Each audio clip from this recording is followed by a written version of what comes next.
כוסות מים אתם שותים ביום? בחום הזה, כמה שיותר. האם ידעתם שלילדי הדיאליזה מותר לשתות רק כוס מים אחת ביום? אחת! כן, גם בחום הזה. גדילתם של ילדי הדיאליזה נעצרת.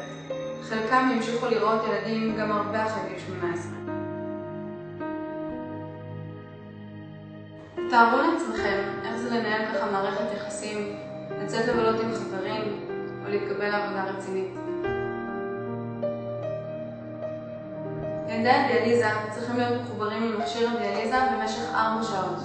ללא קשר אם הם חולים או בריאים, הם חייבים להיות שם. בשביל זה יש תקווה ומרפא. זו המשפחה שעוזרת ותומכת לנו במשך 24 שעות ביממה. צטרפו אליי גם אתם, וביחד נוכל לעזור לתקווה ומרפא, להכניס קצת שמחה בחיים של הילדים האלה.